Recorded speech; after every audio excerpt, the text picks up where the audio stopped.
Okay, it's going to be a review of WWE Judgment Day 2009. This will be the last of the Judgment Day series, and yeah, this is the very last Judgment Day. Ironically, it's in the same venue as the first Judgment Day. Remember, Judgment Day 1998 was in October in Chicago. So this is May of 2009, and once again, they're in Chicago, CM Punk's hometown of the Allstate Arena in Rosemont, Illinois. And we have an attendance here of about 15,000. Pretty good turnout. It's a Chicago show. This is one of the best venues that the WWE runs in. And this is actually on May 17th, 2009. It's Raw, SmackDown, and ECW. Pay-per-view buy rate is 228,000 buys, which is actually higher than Backlash. I think Backlash did 182, so this jumps up to 228. We got to keep in mind, they're doing Extreme Rules. Man, I think they're doing that maybe 3 weeks later. It's either 2 or 3 weeks later. It's at the beginning of June. They ran 2 pay-per-views in June, Extreme Rules and The Bash. But, sadly, this is really, it's the last Judgment Day, and it's really like the last non-gimmick pay-per-view out of the non Big Four, if that makes any sense. The pay-per-view theme song here is Buck Cherry with Rescue Me. I think it's okay. I mean, it's a little bit soft for me. They didn't use it on the DVD menu. They did not use it in any of the video packages, but they played it throughout the show. If you watched the pay-per-view like a million times, I could see how you could remember it. Personally, I couldn't remember it. But hey, we're going to get right down to it, man. I got to say, when I was looking at the card, I mean, it definitely looks like a much better show than 2008. It's actually even more well-rounded. I think maybe 2008 looked like it had, bigger matches on it, but from start to finish, every single match here was good. I think it's a good card.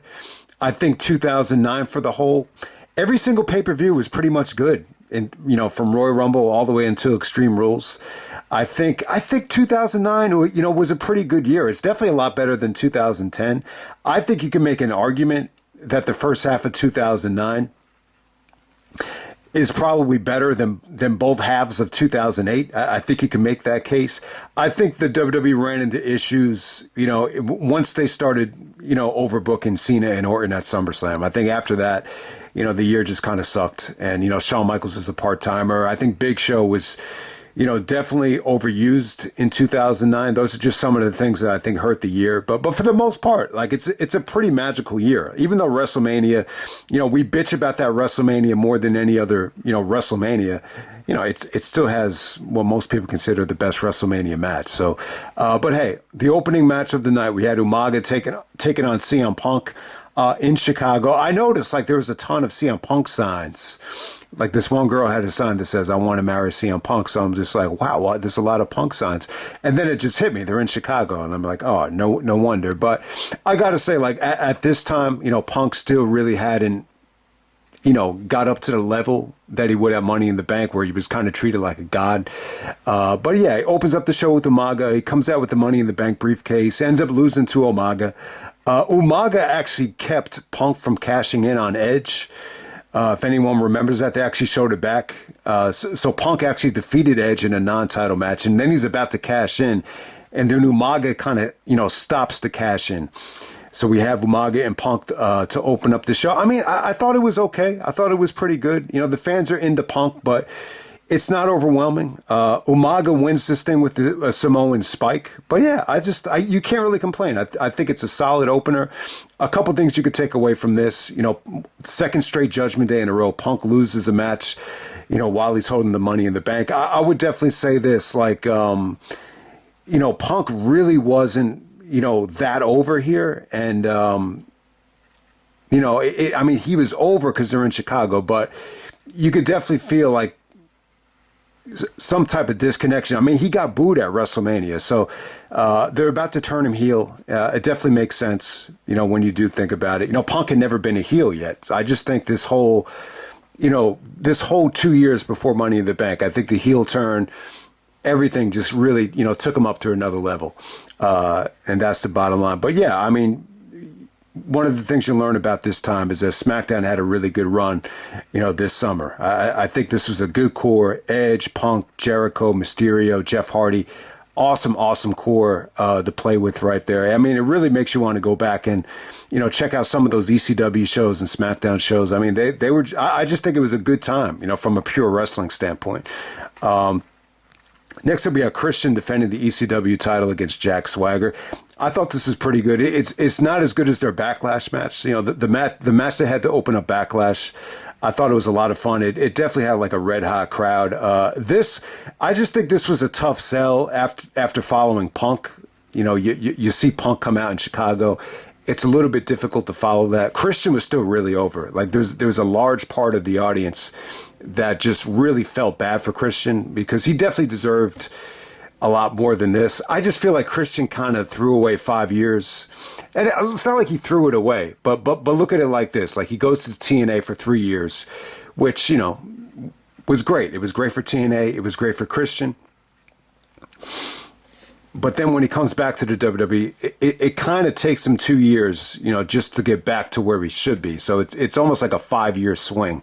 But hey, he's going up against Swagger here. I think these two guys, I could watch them wrestle all day. I thought it was fluid. Watching this thing back, you just see how well Christian was moving back then. He's definitely a main eventer at this time, but he's able to outsmart Jack Swagger. Just solid stuff. That's all I can say about it. I just think the crowd, lost a little bit of steam because of the opener.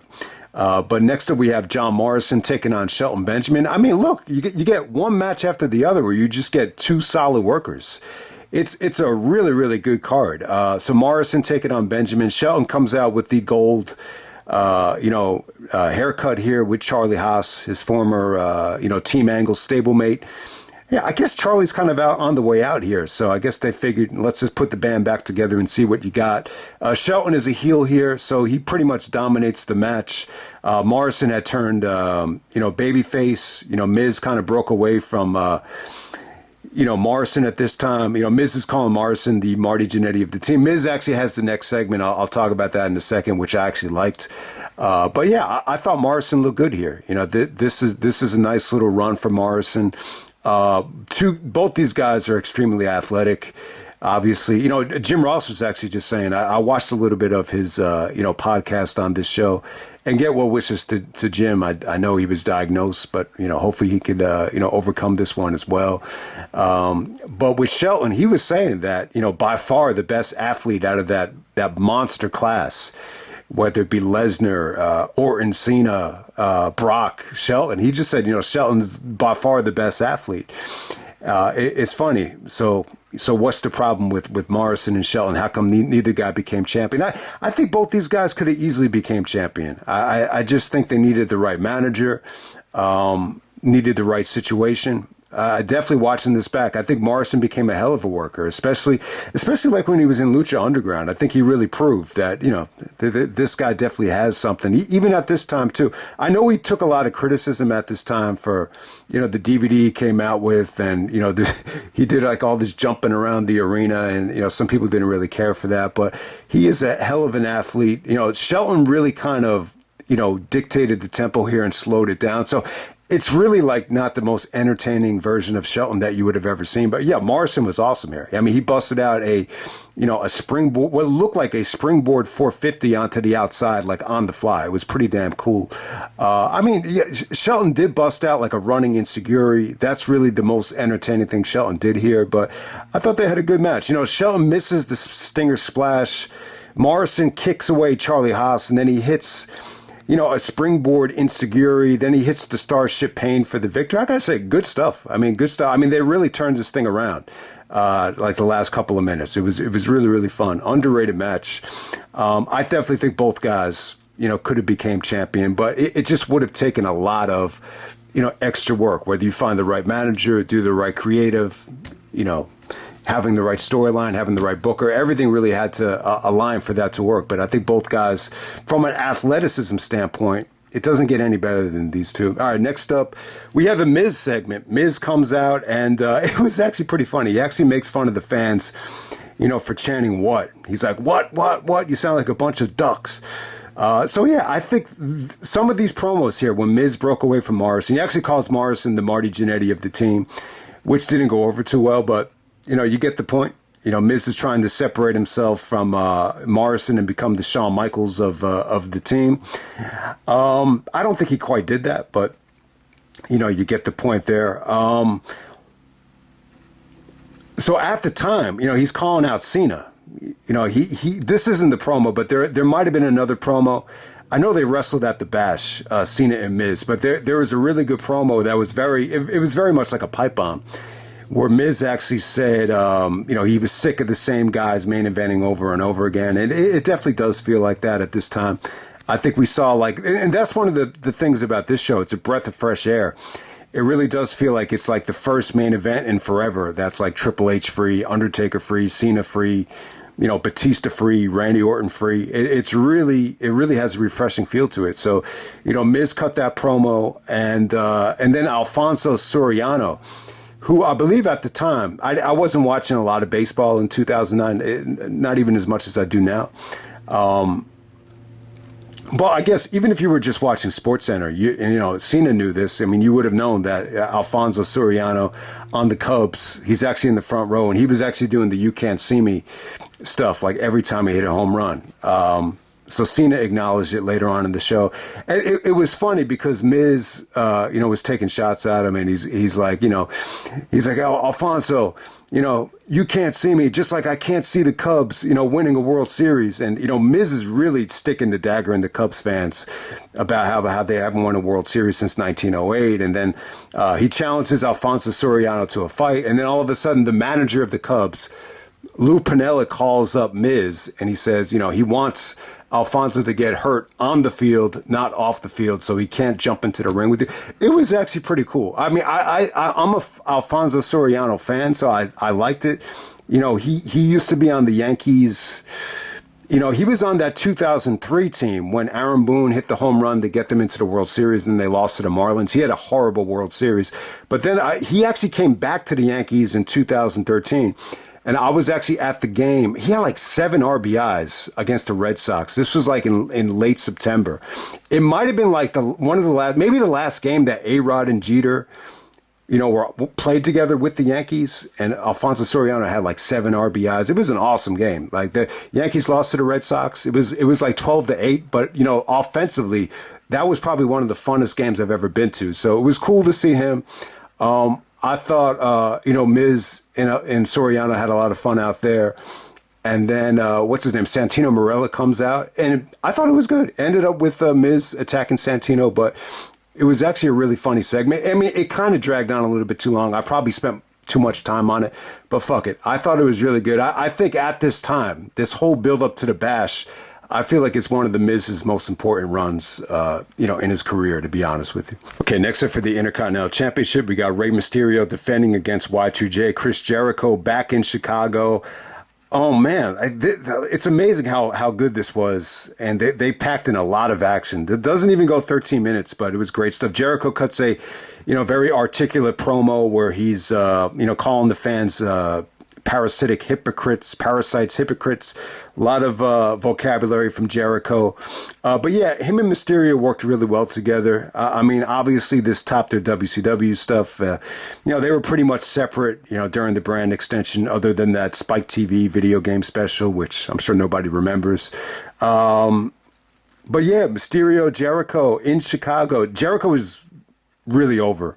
I've always felt like Jericho had a special connection with Chicago because that's where he made his debut. Even at No Mercy 2007, which I actually came home to order that pay-per-view. And I was just really hoping Jericho would show up. And there was like a huge Y2J chance when Vince was trying to decide what to do with the title. He's like, you're not going to get that. So, but yeah, fans finally get to see Jericho in Chicago. I'm sure they saw him, after that. I just don't remember Jericho's return to Chicago. But he goes up against Mysterio. This is the first match of the Great Trilogy. I mean, this is the best trilogy of 2009. Every single one of these matches got better.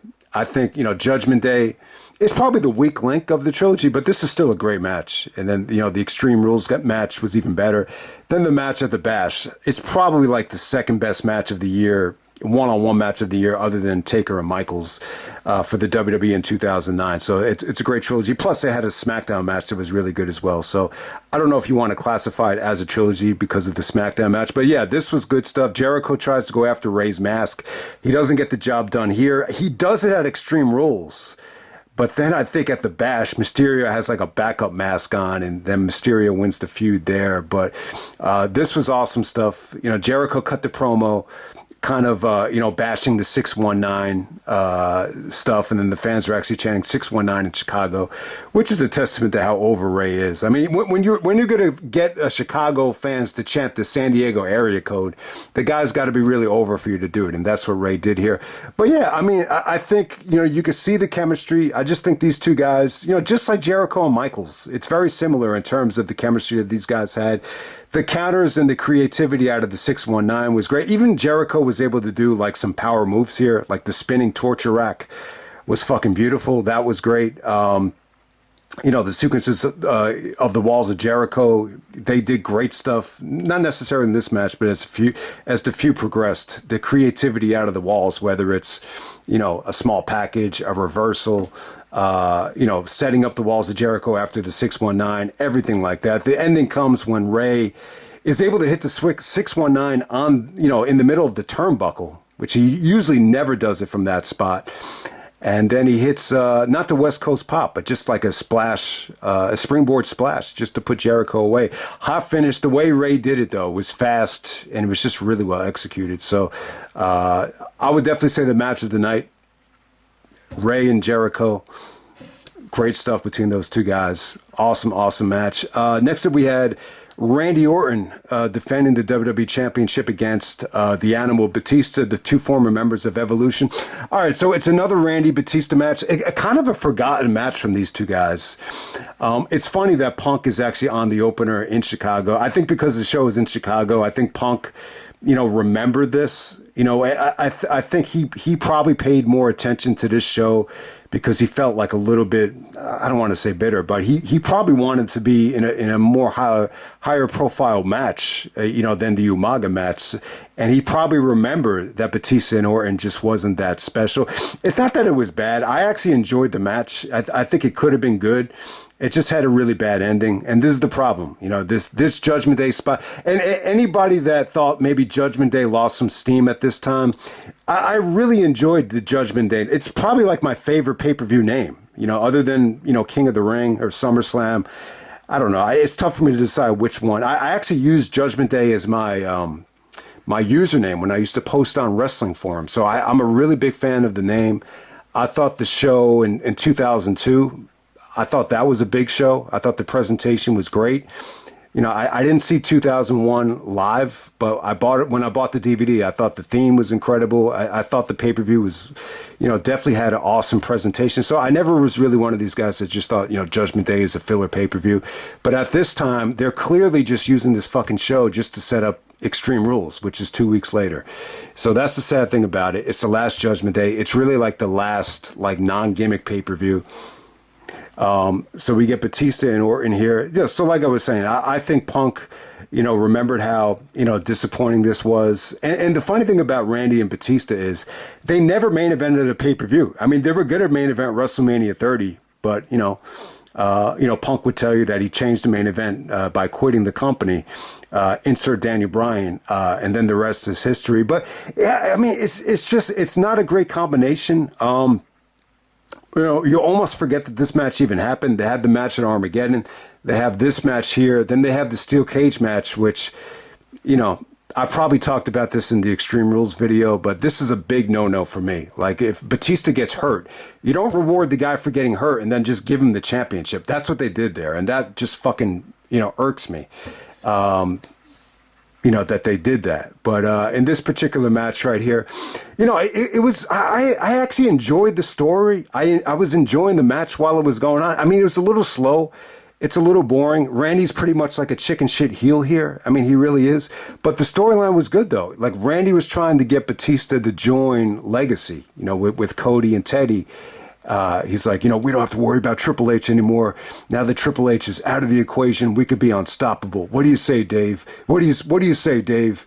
You won't be the champion, but hey, At least you'll be on the winning team. I thought that was good stuff. And then Batista just said, Randy, you don't understand something. I hate you. I loathe you. I was like, so all the sins that Randy committed in the past, whether it's punning Batista or whether it's acting like an asshole in Evolution, comes back to bite him in the ass. I think this is just, I think this could have been really, really good stuff. The match overall, like I was saying, I think at this time, there's definitely more of a size discrepancy. They had a couple of like Raw matches in 2004 after Randy turned babyface. It was more of an even matchup back then. If you remember, Randy was a lot thicker, a lot bigger. He was just a bigger guy back then, to put it politely. You know what I'm trying to say? But, Batista and Orton at this time, yeah, Randy was a little bit outsized here. It almost felt like, Rock versus Punk, like size discrepancy. So it really did feature just Batista dominating a lot of the match. But, the ending was good, though. Like, I thought, like, the last couple of minutes, I was really getting into this thing. When Batista got him back into the ring, Randy actually got pissed, and then he's pounding the mat. He's trying to hype up the fans for the RKO. Was never able to hit it. He eventually gets Irish whipped into the ref. Randy sees that he's in trouble, and then he just smacks the referee. And then the ref just calls for a disqualification. It's cheap as hell. Then, the Legacy guys come out. They gang up on Batista. And lo and behold, Ric Flair comes to the rescue, straight out of Ring of Honor, where he was, consistently leaving the shows early, to help his main man Batista. One of my favorite, Flair quotes or Flair, lines over the years was when he said about Batista, he's like, "My main man, Batista man, woo!" Like, that's one of my favorite Flair moments or quotes, whatever you want to call it. But I don't know, this. I know some people said, Truth Slayer said that Flair saved the whole segment or saved the match. I just think it's a little bit weird, though. You gotta, Flair looks a lot older than 60 here. I mean, he's like 59, 60. So you got a 60-year-old man coming out to the ring, and you got a series of 20-year-olds, running out of the ring, fearing for their lives because of Flair. So it's a little bit weak, in my opinion, but hey. I always thought the Ric Flair Batista, friendship was kind of cool. So, yeah, this sets up the steel cage match at Extreme Rules. I think Batista got injured like right before the show, and then they didn't know how to book it, so they wanted to make Batista look strong, so they just decided to have him squash Randy. I just don't get it. I guess because Batista's such a big dude and because of the stipulation with the steel cage, they didn't really know how to book it, so they had Batista win and then forfeit the title the next night on Raw, which, was the wrong decision. I just don't think you want to reward a guy for getting hurt. I mean, look, you never want to see guys get hurt. I think a lot of times, when you see guys get hurt in the playoffs, you definitely feel bad for them. And there's a lot of times where there's really nothing you can do. Everything just kind of adds up and, bones give out. But on the other side of the fence, there's always things you can do, to prevent getting injured. And I just think Batista's been one of these guys that, constantly got injured. Maybe he could have made more of an effort, to stay injury free. I think one of the more amazing things about Jordan, Michael Jordan, that doesn't get brought up enough. I mean, obviously he won. He had the best, the best agent, the best trainer, the best coach, the best teammate. But the thing about the trainer is really key. After that foot injury at the beginning of his career, he really never really had like a serious injury after that. And when you see after he came back after baseball, he never missed a game. He played 82 games, 3 consecutive years.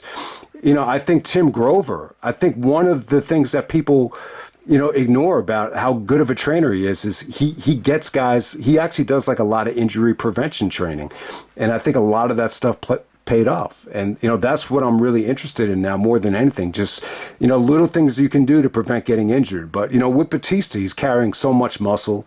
When you have, guys carrying that much muscle, trying to keep up with a young guy like Randy Orton, it's tough, man. It's a lot of strain on the joints and on the body. So I definitely understand it. I just think that was a bad decision. I just think this whole fucking program was definitely very forgettable. And it's funny how, for as pushed as Batista and Orton were, they never had the confidence in either guy, to main event a pay-per-view by them, with each other.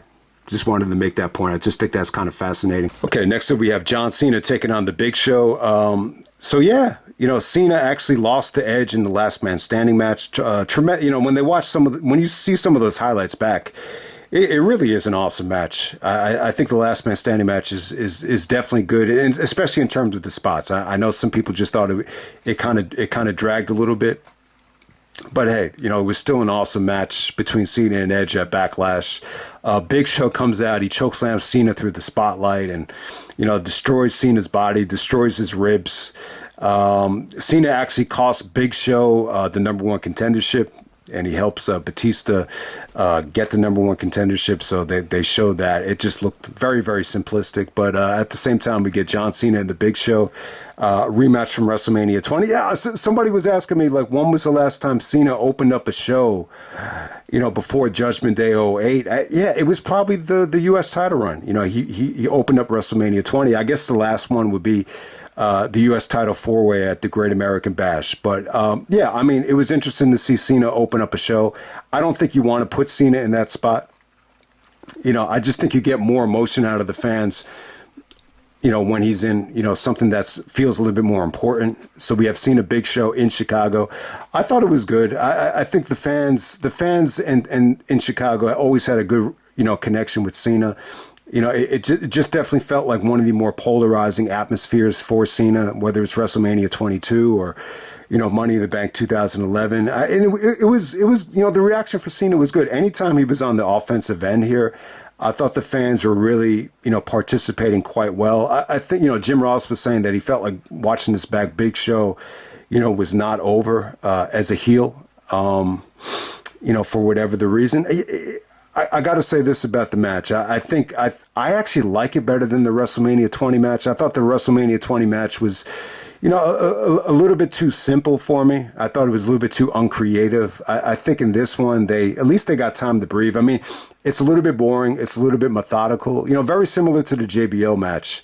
It's very identical to that in terms of the length and the boredom of it. But I still thought you had some good stuff here. I think if you were there live, it pretty much delivered. I mean, Big Show kind of took the fans out of it with a lot of, monotonous, rest holds, working over the ribs. It just wasn't very engaging stuff. And yeah, he just definitely got no heat. But they did a good job here. They played off of the Khali thing at Judgment Day with, Cena doing the exact same finish, the leg drop into the STFU. But they're trying to sell the fact here that Big Show is so big that you can't lock on the STFU to Big Show. But when you think about it, isn't Khali, pretty much the same size? He's definitely taller than Big Show, but, I guess because Big Show's so girthy, it's difficult to lock in the STFU. But, I thought it was good. I mean, there was a good counter from the chokeslam into a DDT where Big Show actually flipped. And then eventually Cena hits the attitude adjustment on Big Show,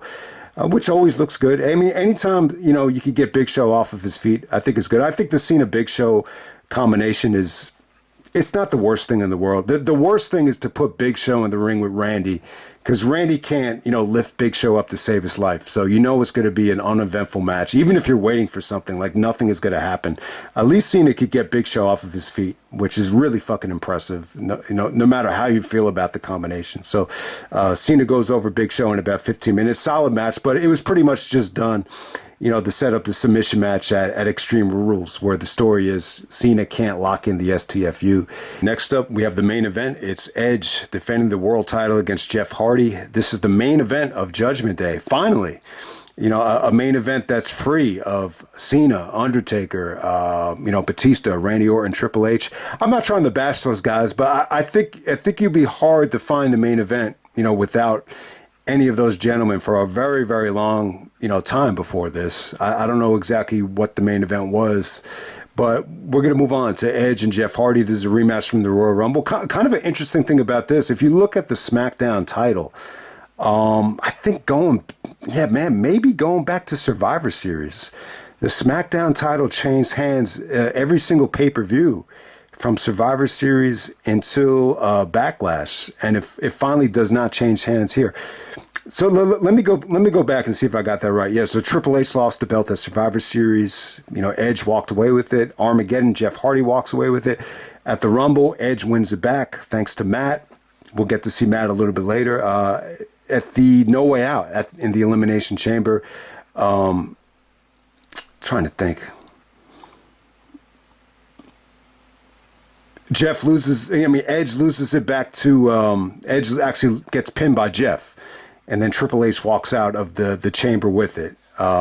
Edge wins it at the end of that night. Obviously, Cena wins at WrestleMania. Edge wins at Backlash. So yeah, every single pay-per-view from Survivor Series to Backlash to SmackDown title change hands. You know, I mean, look, I knew they changed hands a lot. I just didn't know it was that many. But we got Edge and Jeff Hardy here. I got to say, I think Edge, it's a shame he tore his Achilles in the summertime. I just think he's really coming into his own at this time. I think the mic skills are incredible. I'll say this about Edge. Every single time Edge ended up being champion, you know, since 2006, I never once said to myself, man, that sucks. That's disappointing. Like, even when guys got hurt and they put the title back on Edge, I always thought it was a safe thing to do. It never really irked me. The only time I think it would have bothered me is if he beat Jericho at WrestleMania 26. I think that would have bothered me. But looking back on it, it didn't really matter. Swagger cashed in, and it didn't really mean, that match doesn't really mean that much when you look back on it. But yeah, the feud was good here. This just featured Edge, you know, calling out Jeff Hardy, just kind of calling him a failure, saying every time you have an opportunity, you squander it. And then Jeff fired back, was the last time I had an opportunity, I think I took the title from you at Armageddon. So that was good stuff. Yeah, I mean, Edge and Jeff had always, you know, they're always going to be synonymous with each other because of the TLC spots and, you know, the tag team situations, the No Mercy 99 ladder match. I think Edge even said that he's always going to have a soft spot in his heart for Jeff after, you know, what they pulled off of WrestleMania 17. It's probably still like the most incredible WrestleMania spot that there's ever been. You could definitely argue that. So yeah, and we have Edge and Jeff Hardy in the main event. I just think it felt refreshing. It felt refreshing at the time.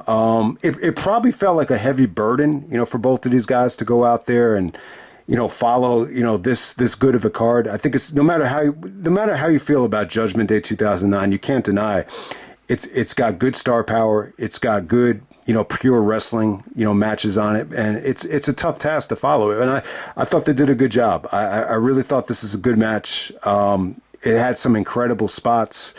I definitely think the fans were really into Jeff for the most part.